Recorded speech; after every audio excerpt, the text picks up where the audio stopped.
In this Storeplum review, I'm going to show you everything you need to know about the software Storeplum. If you have any questions, please comment them down below, and I'll also be sure to leave a discounted link down there so you can always get your money's worth for Storeplum. Storeplum is a software where you can build a successful e-commerce website on a platform designed to drive sales.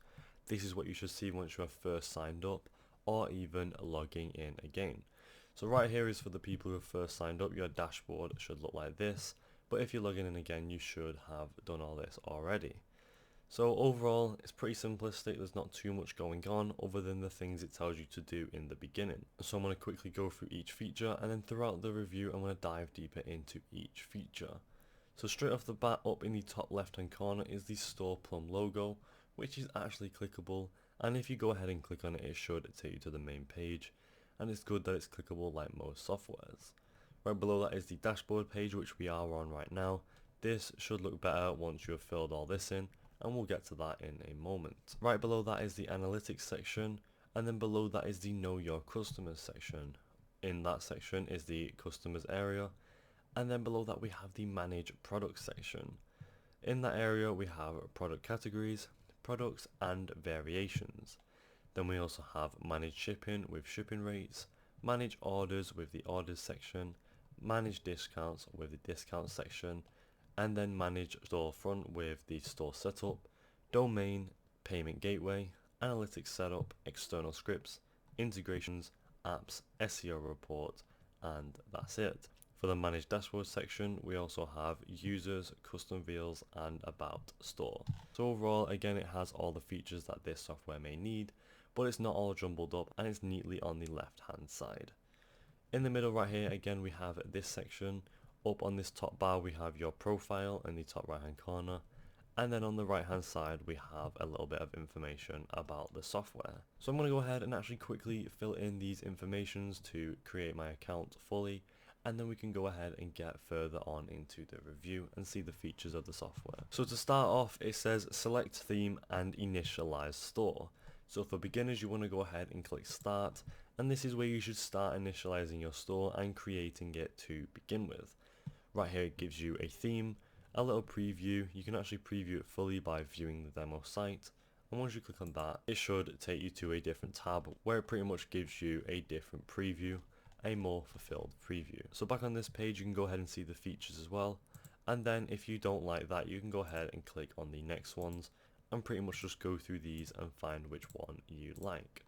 I'm going to go ahead and stay on this one, but you guys can find which one you like personally. So once you're happy with your choice, you can go ahead and click select theme.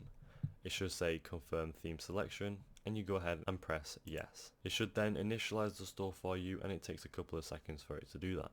So once your theme is initializing, it should say there, your setup progress has actually increased. Next, you want to go ahead and add your first product, since that is the next orange button, and we can't actually click on any of the others.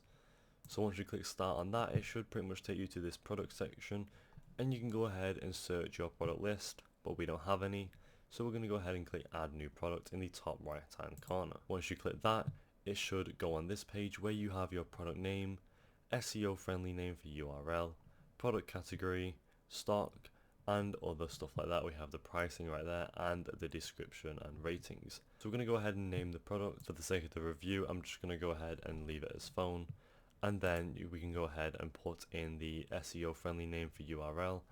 Right there is a phone. So then we can go ahead and select a category, which we have no options right now, and then we can also put in the stock count. Let's just say we have 100 phones. We also have the tags associated with the product. You can go ahead and put in phone, and then you can actually create your tag and pretty much just start adding tags and add as many as you want. So let's say iPhone as well. So you can add as many as the tags as you want, and pretty much this is just the area where you fill in all the details. Let's say the price is 100 for the original price. Let's say we can discount it at 80, and then my cost, let's say it's just 50. So then you pretty much just fill in all of this information. I'm just making it random, but you guys would actually have a real product. Once you've done it all though, and actually added your content and tax and percentage ratings and product ratings, you'd go ahead and click save product. So once you went ahead and saved your product, it should take you to this page where you have the name of it and then you have your product details right there which you've just filled in, and now you should be able to start uploading your images. You'd go ahead and start uploading them. I'm going to go ahead and upload a random image just so we can carry on through the review. So there you go, I went ahead and uploaded a random image of a phone, and we're just going to click tick, and there you go. You'd upload as many images as you want, and obviously of the product you have chosen.